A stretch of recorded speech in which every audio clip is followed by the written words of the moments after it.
All right, well, thank you, and thank you all for joining me today.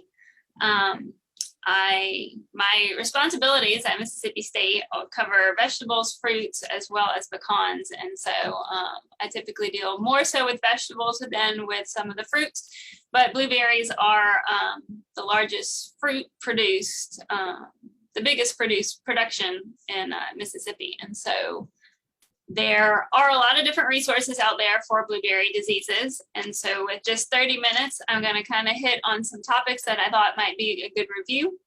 And so I will review some of those topics and then also point you to some resources where you can get some additional information that time just doesn't allow us to discuss today. So talking about plant diseases. This is a definition that I like. Plant disease is any abnormality in a plant's growth, development, functioning, value, or appearance due to the activity of a pathogenic biotic agent. I like going over the definition of plant disease because there are lots of things that may be confused with plant diseases. And so if you are thinking that you have a plant disease, but you're trying to manage plant diseases, but the issue that you're dealing with is not actually a disease, then you may be spending extra money, extra time trying to manage the wrong issue. And so it's always important to know what exactly it is you're dealing with. So we're going to talk about plant diseases today. How do you know that you have a disease? Well, there are symptoms and there are signs. So your symptoms are the plant's reaction to infection. In blueberries, some common symptoms include lesions on various plant tissues. You could have chlorotic or necrotic tissue. In some cases with some of the viruses, like you see in the picture in the bottom right, you may have ring spots. These may often be red or dark purple in color with a green center. And then many of you are probably familiar with a number of the different fruit rots. In terms of signs, some diseases you may see symptoms alone. Some diseases you may see signs and symptoms. But the signs is the visible presence of a pathogen. And so some of the common signs that you may see with blueberry diseases are various fungal mycelia that you may see, for example, with botrytis or gray mold in blueberry, that's in the top right photo. Or you can see sometimes massives of spores, like is common with anthracnose fruit rot, and where it produces that salmon-colored mass of spores on those fruits that are infected. And so those are indications that you may have disease and that you may need to make sure that you are implementing a disease management program for those particular diseases. So here's something for you to think about. Can you identify blueberry diseases based on your experience and the information that I just gave you? So there are 6 photos up here with various symptoms. So if you look at that, are those plant diseases or are they something else? I'm testing Ed here. I see him taking, Dr. Sikora taking a closer look. So just thinking about what we discussed, what I just brought up, and looking at those, here's the answers. You have iron deficiency, mummyberry, leaf rust, powdery mildew, cold damage, and fire ant damage. So 3 of those are not actually plant diseases, but it's common sometimes to, basically not everything that looks like a disease is a disease, but it's common to get some of those things mistaken for disease. So, like I said, it's important to know what you're dealing with. So when we're thinking about disease, you need to be thinking preventatively. And there are 3 conditions that are necessary for disease development. You have to have the virulent pathogen, you have to have a susceptible host, and you have to have the favorable environmental conditions for that pathogen in order for disease to develop. And so when we're thinking about disease management, you can kind of try and expect what diseases may occur, and I'll talk about some of that with some specific diseases later. But if any one of those conditions is absent, as you saw with the X's that passed along in each of those 3 conditions, then disease will not develop. So when we're talking about disease management, we are trying to modify one of those components of the disease triangle, which was illustrated in the previous slide. so that disease development does not occur. So the first step, as I already mentioned, in disease management is diagnosis. You have to identify the cause of the symptoms, and then the specific management options that are effective against a particular pathogen and disease are going to depend on the pathogen that is causing that disease and what we know about its life cycle. So how that pathogen is spread, where it comes from, how it may overwinter, what parts of the plant can be affected or infected. And so disease management and the diagnosis is a process. You may have to see, you may see an image or receive an image. You may see symptoms in the field, like you see it on the bottom left, but then you have to figure out what is causing those symptoms. And then the photos, images illustrated here show just different magnifications of what we as plant pathologists are trying to look for to make sure that we are getting the accurate diagnosis. So this was just an example of anthracnose on blueberry foliage. So just some things for you to think of to help make you prepared to best manage diseases in your blueberry fields. You want to know your plant. You want to know the proper growth stages. You want to know what the various growth stages look like, what healthy flowers look like. You know, that's your crop. You want to be familiar with it. But you also need to know and be able to recognize the common diseases that may occur in your area. And this is true for insect damage as well. So attending presentations such as this, looking at various literature or university extension resources to be able to know, hey, these are symptoms that might indicate that I have a disease. I need to look into this to make sure that you are properly prepared to manage diseases. You want to be observant and scout regularly for disease. Disease can spread or can develop quickly, and the pathogen can spread quickly. And so you want to make sure that you are on top of everything and trying to prevent as much damage as possible. Keep records of what you're doing, what fungicides you may be spraying, what cultural practices you're using, what pathogens or diseases you may have had in the past, so that you know if something is soil-borne, for example, you know that in the future years, that may be something that you see again. Know where to find information about diseases. As I mentioned, there are a lot of available resources out there that are very useful. I'll discuss some of those next. And then knowing what information to collect and who to contact for help so that you can accurately describe the situation to your extension agents or specialists so that they can best help you to determine the feasible disease management methods for the particular disease and your operations.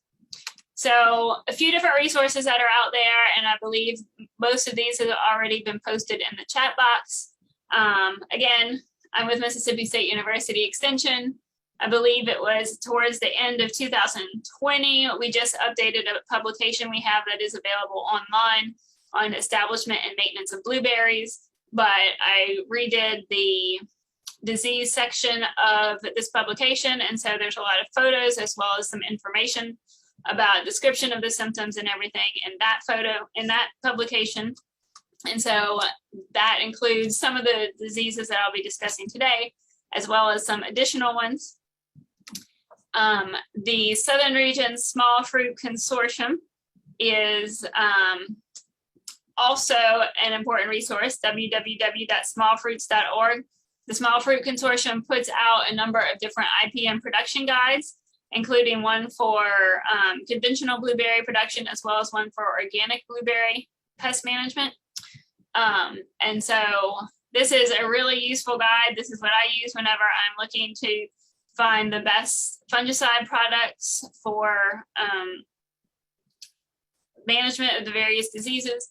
And then there's also a tab on that website for agent training. There are video presentations. I don't believe the blueberry one is posted yet, but the blueberry IPM presentation by University of Georgia. It's a longer video that goes more in depth into some of the diseases that I won't have time to cover today. But this guide is very useful, and it provides descriptions of diseases, the various management options, as well as the rates, re-entry intervals, pre-harvest intervals, and then additional comments. And the guide is arranged by plant stage. And so I won't give specific fungicide names today, but an example of one of the pages out of that guide is shown on the screen here. So this shows some example listings for mummyberry and ripe rot. And you can see the fungicides are listed in order of best efficacy going down towards, so excellent is represented by the E, VG is very good, but it goes from excellent to fair when those products are available. And so I mentioned some of that in terms of efficacy later on. And then another useful part of this guide is the seasonal at-a-glance fungicidal spray guide. And this just kind of gives you an idea of some of the fungicides that you may be using for the various diseases at the different stages of blueberry growth. Another really good resource is the MyIPM app. This app is free for iPhone and Android devices, and it provides the information that you see here for a number of different diseases. It includes photos, management guidelines. Some of the diseases even have audio clips that you can listen to that are just very short, like maybe 2 to 3 minutes, and then pesticide information in terms of the active ingredients that are labeled for those diseases as well.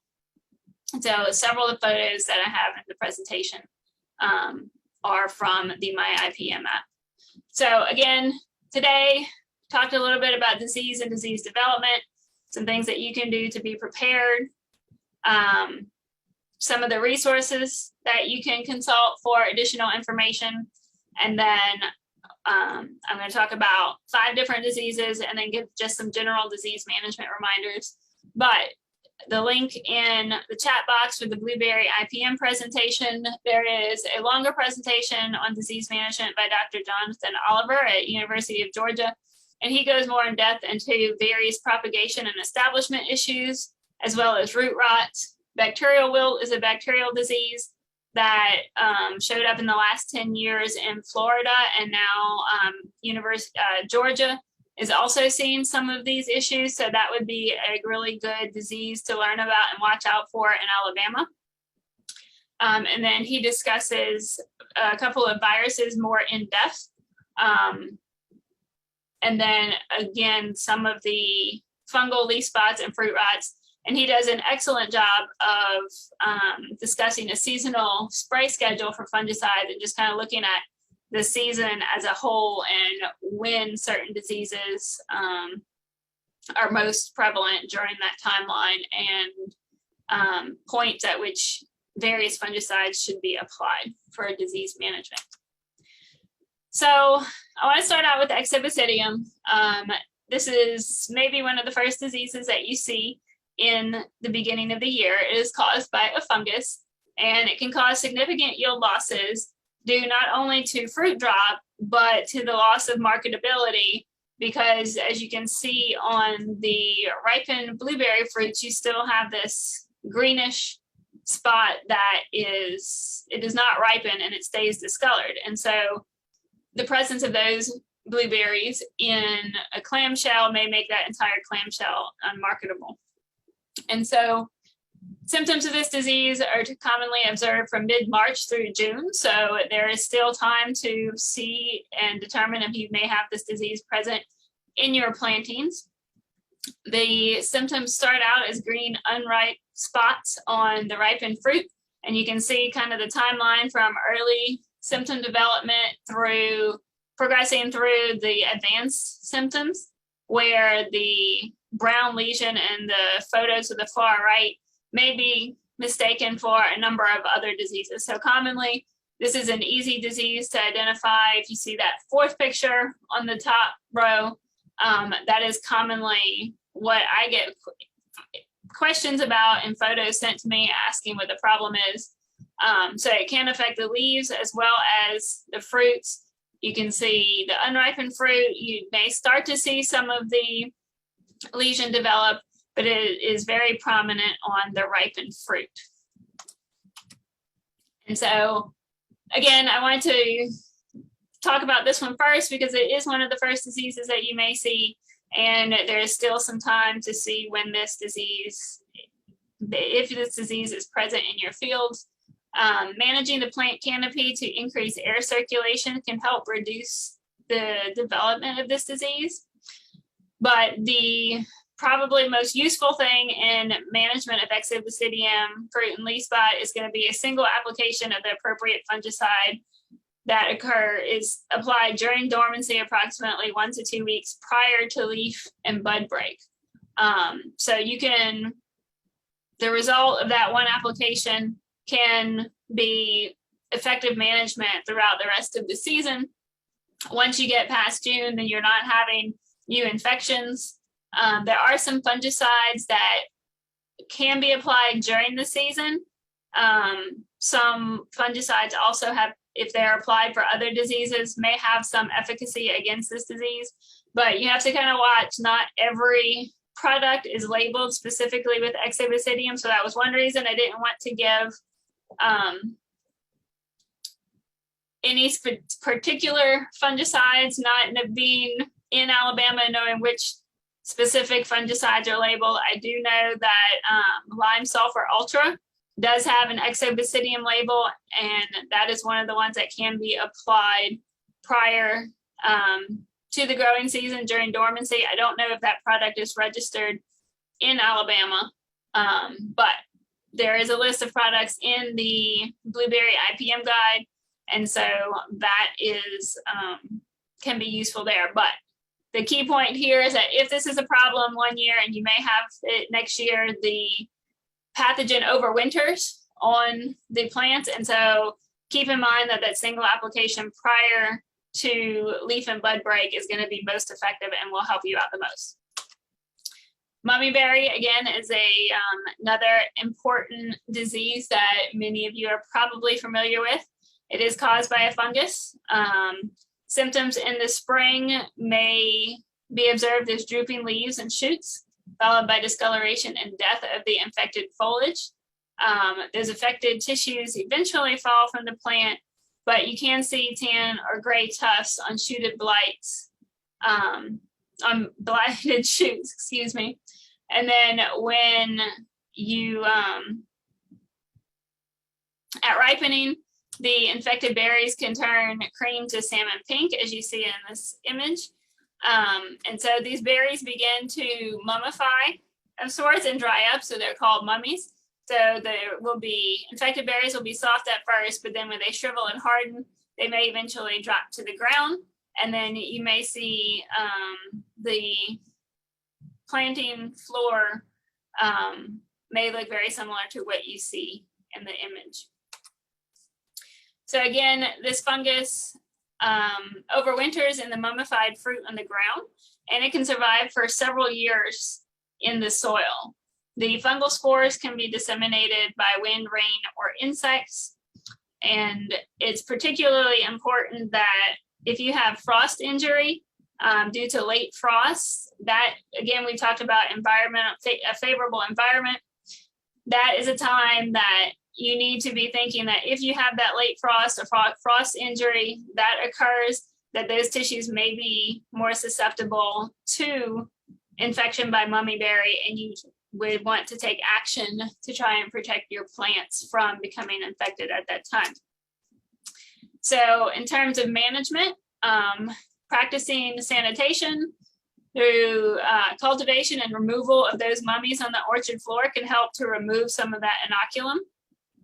You can bury those mummies by adding a 1-inch layer of mulch to cover those mummified fruits. Eventually what will happen, from those mummified fruits can develop the small mushrooms that you see in the image on this slide. And so if you are applying that mulch to cover the fruits, then what you're doing is essentially preventing those mushrooms from growing up and then being able to spread spores that can infect plants.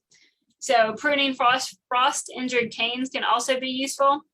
And harvesting equipment you can spread the pathogen from infected fields to non-infected fields. So if you have multiple fields and you know some of them are infected or have mummyberry in those fields, you want to clean the harvesters in between those fields and make sure that you're not trying to spread the pathogen there. Again, fungicides are one of the useful tools for management of mummyberry. Those fungicides are going to need to be applied from green tip or first bloom, whichever comes first, through bloom. And then there are various active ingredients that have either very good or excellent efficacy against mummyberry. Another disease that you may see, again, this is kind of starting towards the beginning of the season, is Botrytis blossom blight, and it also causes a fruit rot. So this is caused by a fungus. Sometimes you may hear of it referred to as gray mold. So twigs are even initially brown and black, but then can become tan to gray. And you may have abundant gray mycelium and spores that develop on those blighted blossoms. You can't really see that in the images, but it is pretty unique for this disease. And then you can have fruit rots that occur after harvest if the fruits are infected. Typically, this disease causes losses very early in the growing season, and it can cause severe damage when you have rainy weather through bloom. So again, this fungus can overwinter in or on plant debris. So this is the third disease now that you're seeing that the pathogen can overwinter either on the plants or in that plant debris. And again, this pathogen, fungal pathogen, the spores are produced in spring, can be blown easily by wind and can move and spread to new plants. So for management of this disease, you want to use practices that promote air movement throughout the plant canopy. If you apply excess nitrogen fertilizer in the spring, that can actually help to increase the chance for disease development. So you want to avoid the excessive use of nitrogen at that time. You want to harvest fruit often and as it ripens, which is a key point for many fruit rots. And again, rapid post-harvest cooling, excuse me, too, is important to help inhibit the post-harvest rot for the Botrytis fruit rot. And then there are fungicides that are also useful and effective against the development of blossom blight and fruit rot. And those are listed in that IPM guide as well. So anthracnose fruit rot is another one that can be important. This is another fungal disease. Anthracnose can also cause leaf spots on the leaves, but I want to focus on the fruit rot, which is commonly called ripe rot. But as you can see on the slide, you have the blighting of blossoms. The fruit often remains without symptoms until you have maturity, when the blossom end becomes soft and sunken on the berries. And then the most common sign that you can see with anthracnose or ripe rot is the salmon-colored masses of spores that may develop on those infected berries. Again, this fungus is one that overwinters in and on blighted twigs. The spores are released during rains throughout the growing season, so we're seeing this common trend of fungal spores being blown easily by wind or being splashed through during rains. With this disease, all fruit at all stages is, meaning all stages of the fruit, is susceptible to infection. And again, thinking about those favorable environmental conditions, losses due to ripe rot are more severe during prolonged periods of warm, wet weather during bloom and before harvest. So I know I was talking to some colleagues earlier, we were talking about the weather conditions. We're having lots of rains. Rain is important for the spread of many fungal diseases or for infection of many of plants by many different fungal pathogens. And so you can kind of keep in your mind that these are things that when those those weather conditions occur, you may likely have periods where disease development is more common. So for anthracnose fruit rot, you want to use appropriate cultivars. Susceptibility does vary among cultivars and species. Again, as with the, to try and prevent the fruit rot, you want to harvest fruit often and as it ripens. That post-harvest cooling is important. And then fungicides are another useful tool for this disease as well. Those fungicides will be applied from bloom through the cover sprays. And there are numerous active ingredients that are available that range in efficacy from fair to excellent. So the last disease that I wanted to mention, bacterial leaf scorch. This is caused by a bacterium, Xylella fastidiosa. This disease was first reported in 2004. So again, this is still a fairly new disease on which research is still being conducted to try and answer some of the questions that we have about it. This disease is more problematic in southern highbush blueberries. This bacterium is transmitted by insects that feed in the xylem, or the water conducting tissues of the plant. And the symptoms of this disease that you can see here, particularly in the photos on the far left, you have a marginal scorching that progresses towards necrosis, where the tips of the leaves often turn brown and then start progressing toward the inside of that leaf. And then another kind of unique symptom of this disease is that the yellowing of the stems that you can see in the photo on the right, when those leaves drop, that makes it more easily, these yellow stems more easily visible. But then it progresses from those scorching symptoms that may be confused as symptoms of drought. And then you can see the plants without the leaves and those yellow stems, and eventually the plants will die if they are infected. So for management, you don't want to take cuttings from diseased plants. You want to use resistant or tolerant cultivars if there are any that are available for your area. The plants will die, so if you leave them in your planting, then they may just serve as a source of inoculum and the pathogen may continue to spread. So you want to remove and destroy infected plants. And then vector management of the sharpshooters, the xylem feeding insects that transmit this disease, this pathogen, may be useful at reducing disease spread. This has been more widely studied